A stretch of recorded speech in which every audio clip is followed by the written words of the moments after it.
Hey and welcome back. Welcome back to the Academy of Witchwood. From the last episode, I went ahead and automated a few things. Not too many, I would say, but hey, this is a respectable amount of crafting getting done automatically. So you can see here from things like iron, which we melt down from iron dust. We create iron nuggets, we create andesite casings and barrels and vaults and some create components, even precision mechanisms and even factory gauges. So pretty much everything that I need to extend the system is now automated. And if I ever take out, for example, factory gauges out of my storage here, you can see things will get into production, so new factory gauges will soon appear here. And whenever the system uses resources like these precision mechanisms, you can see more and more resources need to be crafted. And yeah, that all happens completely automatically. And that also means I don't really need to worry about having things in stock. Things like electron tubes or some funnels or, like I said, precision mechanisms. Which would also make it a lot easier to get more of the source motors, because precision mechanisms were the hardest part of that. I also went ahead and automated a few of the building materials, so ancient stone, arcane stone, and the lantern variants of that will be produced automatically, which is kind of nice. But while I was building all of that, and let me quickly put all of those back into the system, I realized that my starbunkles over here have finished working. And everything that could be crushed down from these merits has been crushed down and ended up in this diamond chest here. I want to set up this dimensional mineshaft again so that it runs and provides me even more things that I can then automatically, crush down, smelt up, utilize to get resources. And that's what I want to do this episode. I want to set up the dimensional miner again, but this time in an unbreakable form using an eternal Stella. And, getting a Stella requires me to set up the Hephaestus Forge at least tier 3. And I think if we can get it to tier 3 today, we might as well get it to tier 5 and complete the quest. Let's start with the forge so that we can, work on that in parallel. To set up the Hephaestus Forge, we need a few things. We need darkstone and we also need arcane polished darkstone. That again requires us to get diorum ingots. And diorum, you can see, requires charcoal, arcane crystal dust, mondabidur dust, and gold ingots. And I don't have any charcoal or any of this mondabidur, which I can produce. At least a little bit. And then things end. Okay. Charcoal should be easy enough. Let me get a few logs. Get some of the diorum ingots. I don't know if 3 will be enough, but we will see in just a moment. Let me get some polished darkstone, and I also need to make, I think, 2 sets of slabs to get myself 4 of the chiseled ones. I think that should be enough. And with all of this combined, I did set up a little area here. We can build this structure. And I did make the wrong ones. I need these ones. Chiseled polished darkstone and deorum ingots. Ha. I need a total of 9 of them, and I luckily have 1 deorum ingot left, so I can make myself 9 of those. Alright. Let me place those all on top here. And I do know for a fact that we need 1 in the middle. We need these ones on the edges, and the rest will be filled out with chiseled darkstone. And I will also remove that so that I can see anything.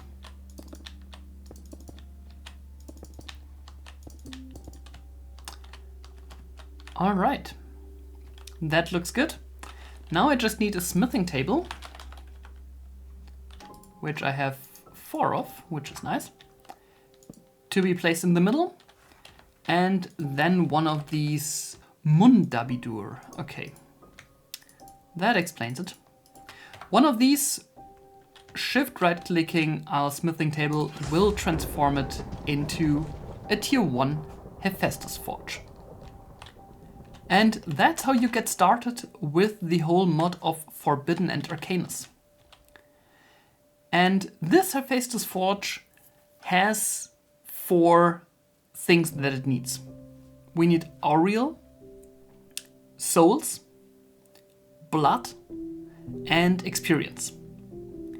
And all of these can be as simple or as hard as we want to. Especially souls, we really don't need to worry about that, because if I quickly fly over to our mob farm, in here we do have 3,000 souls sitting around. So let me just take 2 stacks, which will probably be enough for everything that we do today. And yeah, we're set on souls. No worries here. There's also these corrupt souls, which are rather helpful if you want to get a few of the interesting things that the mod provides, which requires growing edelwood.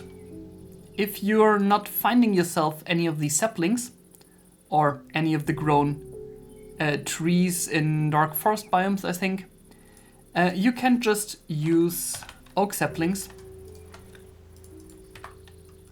place them around, and use these corrupt souls to corrupt these oak saplings into growing edelwood. If I quickly bone meal one of those,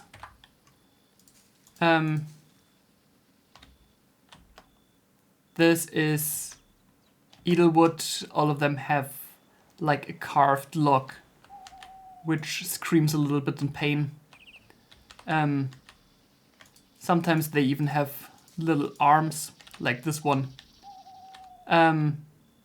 Yeah, and you can harvest these logs. They, by default, give you only 2 planks.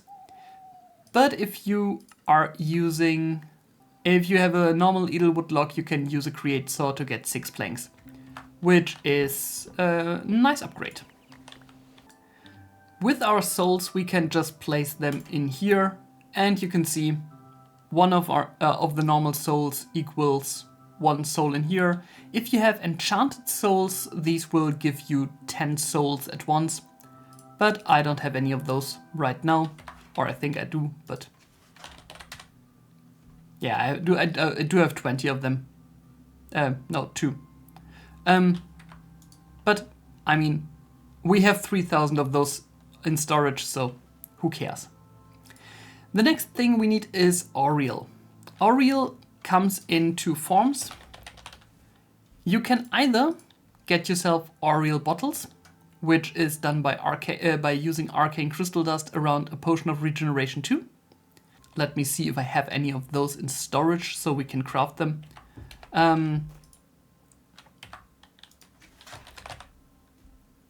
I do have 11 of the bottles, and we can craft more if we get more of the crystal dust from over here. Yeah, we had enough potions of regeneration to each of these bottles will give us, I think, 35 Oriel. So we can top that off as well. Nice. I'll keep the rest in here. We will need more. For experience, we need either bottles of experience or we need something called X-petrified orbs. We can just craft them or generate them up. And to do that, we need to get a black hole.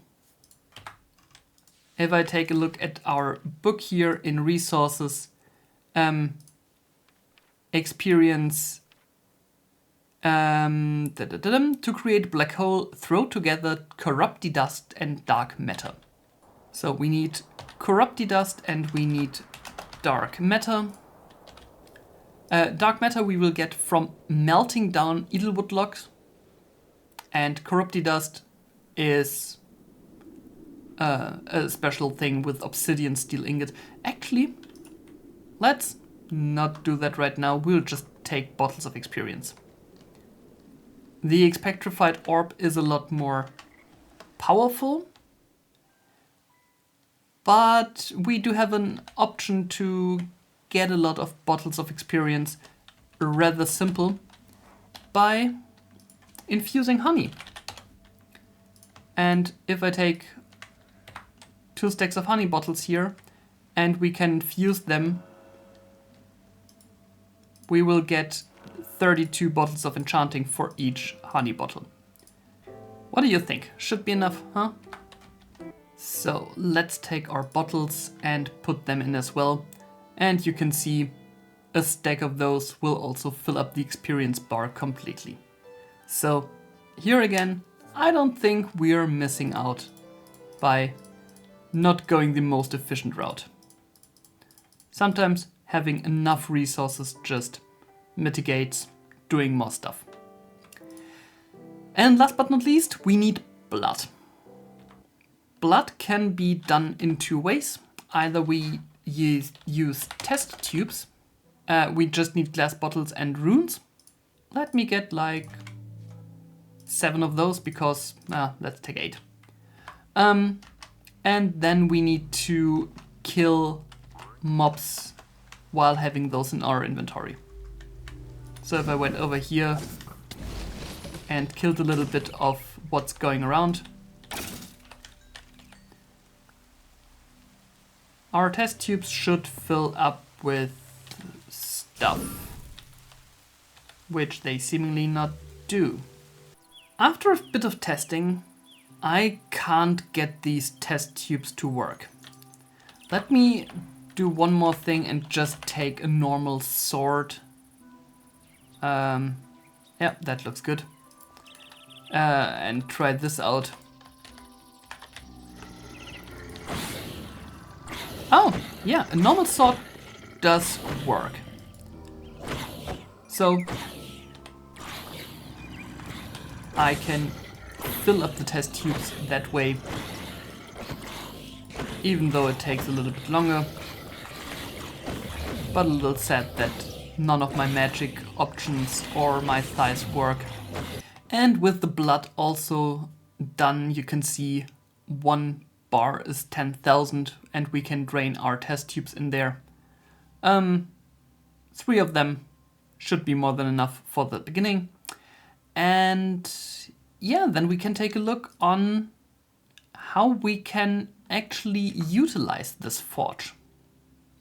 In these recipes you see what you need to put within the Hephaestus forge, in my case an edelwood plank, and everything that is around it needs to be on specific pedestals. And these pedestals we need to, well, craft up for once. Pedestal, it's this darkstone pedestal, which require a lot more arcane polished stuff. Here we go. 8 darkstone pedestals placed on top of these gilded, chiseled, polished darkstones. And those can hold the items we need for the transformation. And other than that, it will tell us we need 500 Aureal, 10 souls, 6000 blood, and 0 experience to upgrade to tier 2. So let me get 4 arcane crystals and 4 spawner scrap and 1 edelwood plank. And you can see a circle is forming if everything is ready to be crafted. The last thing we need is, I think, gavel it's called, which needs one of these clay molds here. And then we can go ahead and just craft a diamond one. I actually don't know what else they're used for, but it seems like you can use them to start the recipes.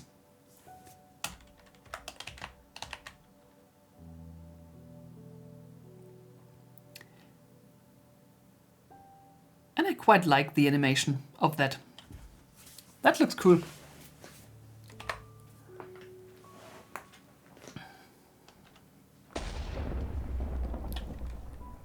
And with a bang, our Hephaestus Forge now changed a little by design. And you can see the Aureal is gone down significantly. We can now hold 50 souls, so we can restock a little, 15,000 blood, as well as a little bit more experience. Let me restock all of this, and then we will just continue upwards with tier 3, which is just 4 Diorum and 4 arcane crystals, with 9,000 blood, 50 souls, and 1,000 Aureal. And again, just placing them down, setting up the arcane crystal, and placing a chiseled, polished darkstone in the middle. Just a reminder, if this circle here doesn't show up, it just means that either you don't have the right things set up, or you're missing out on any of these 4 effects here. So, with that, let me... hammer time.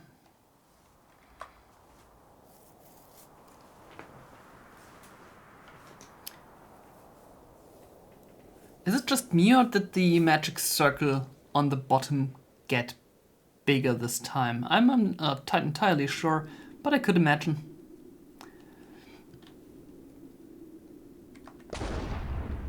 And here we have tier 3 ready to go.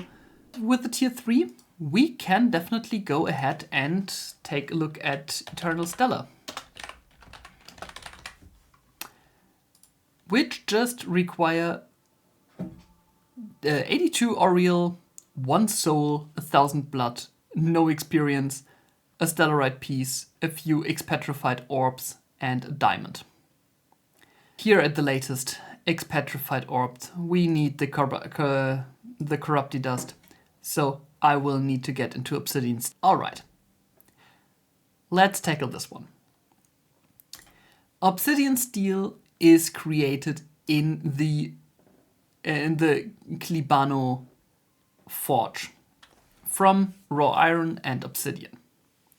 We will need the artisan relic, which we do have, and we will produce obsidian steel by doing so. To set up the forge, I think the easiest thing is to take a look in our book here and take a look at the Hephaestus Forge, not the Hephaestus Forge, the Klibano. It's a multi-block structure looking like this. We need a bunch of, I think this is chiseled darkstone and polished darkstone, and we need 1 of this Klibano core. And if we set this up, we can just take a look where we want to place it. I think somewhere here on the wall would be nice, but it's not that I can, well, place it neatly, so Let's just not do it. And then we can just place an X on the ground with the 4 corners. Place our forge here in the middle. And I'm pretty sure it's all bricks on the second layer otherwise. And then again, we need to have the corners with polished and the rest with bricks. Something like that. And then probably another Mundabidor dust. Because that's like the transformation thingy. And here we are. That's the forge. And if we take a look in here, we can see what we need to fill out. We can use souls to speed up the forge. We need the artisan relic. And like I said, raw iron and obsidian. Which we both have in nice quantities.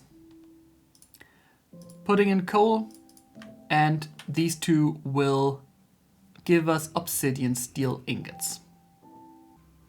The Klebano, by the way, has a very cool animation effect here. With the obsidian steel, we can go ahead and make ourselves some corrupti dust. So let's get some of those. We need to melt down edelwood. So let's just take one of those and fall down here. Too far. And in here and get the dark matter. And with the dark matter and the corrupti dust, let's place it maybe over here. We can create a mini black hole.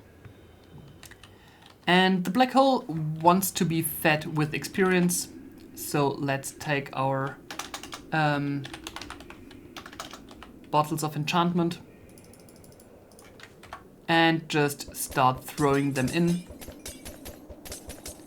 It will absorb the experience and randomly send out the expetrified orbs. And when we have this set up, it doesn't make any sense to use the bottles of experience or the bottles of enchantment to substitute for the experience. So I'm just going to use them all to get expetrified orbs. This is a lot more efficient.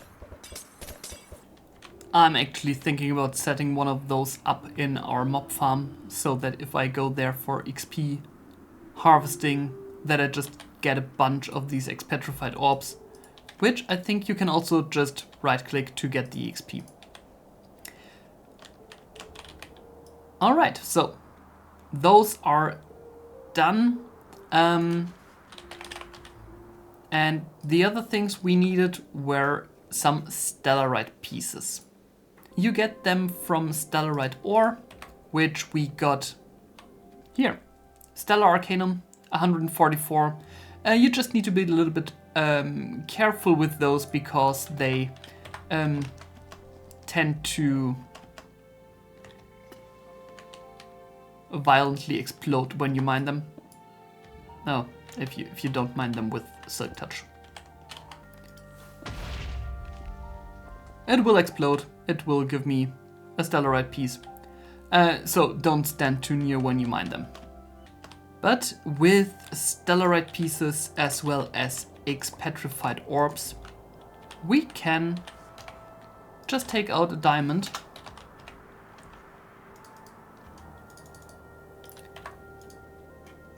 Put this one in the middle and hit the whole thing with our gavel. And yes, with this we get our first Stellar Arcanum. Our first Eternal Stellar. And that one we can actually just combine with something like a Master Merit Miner. You need a smithing template. I totally forgot about that, or I didn't play with Forbidden and Arcane since this exists. Let's see if I do have a netherite template, which I do have. Let's get a few more of those. And get ourselves one of these smithing templates. And with that, this should be exactly what we want. And then we get an eternal master miner merit. It's not that expensive that we can't upgrade to the, or that we can't make the next one eternal as well. So let's go ahead and set this one up. We can just put it in here for a moment to see. Yeah. We will generate ores in a nice speed here. And you can see our Starbuncle directly starts putting those ores everywhere, distributing them to our miners or to our crushers. And yeah, it can't keep up. The the master miner is just too fast. But either way, this is set up. I'll let this run for the moment, and we will go ahead and upgrade the Hephaestus Forge. Because hey, now that I have dark steel, I might as well use it. For tier 4, we need stellarite pieces and runes with a bunch of stuff together. I will get the bunch of stuff together and yeah, just go ahead and upgrade it. See you in a second. And let's start the upgrade to tier 4.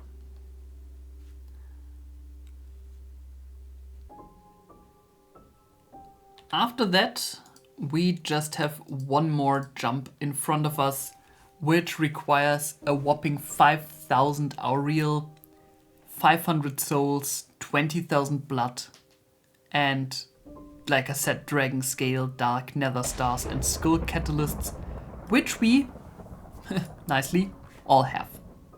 So I just need to get together these absurd amounts of Auriel,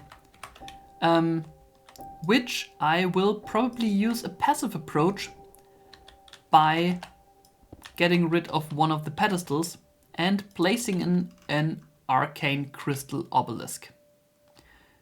This, by the way, has a ponder menu, which is about using the Hephaestus Forge as well. You can use these arcane crystal obelisks to passively generate Auriel for you, just over time. Normally, if you place them in, you can see the Auriel ticking up like one every few seconds. You can obviously use something like a time in the bottle to accelerate this. I upgraded it to 256 times, and now you can see a little bit higher jumps. Still not incredible, but like 130 every few seconds is a lot better. And yeah, that's how I will get to these 5,000. To be honest, other than the Stella or the Eternal Stellars, I don't see much that we will use this Hephaestus Forge for. Just because Forbidden and Arcanus itself doesn't have too many recipes that are very interesting. So yeah, it's a very nice to have thing. Especially the Eternal Stella is an incredible item. But that doesn't mean that you need it for everything. I'll wait for the Auriel and get more souls. And then we can actually go to tier 5 today.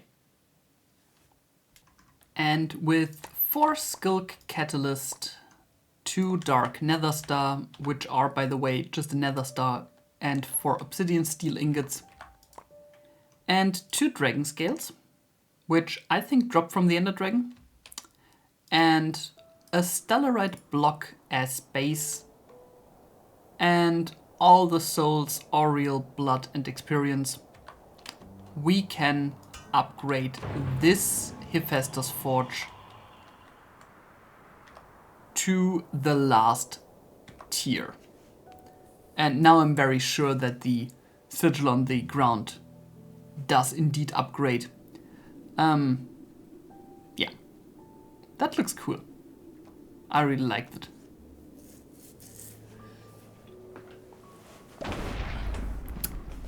And with that, we can put in a lot of stuff which we don't really need. And I can certainly go ahead and check the tier 5 Hephaestus Forge in our questbook. Get myself a new skill point, and let's actually check. We have with that finished year 5. And I'm totally going to claim that because it's really time that we move up the ranks. We need 4 more of the challenges for year 6 and another 5 for year 7. Let's see if we will end up there, or if the update to this mod pack will be finished before that.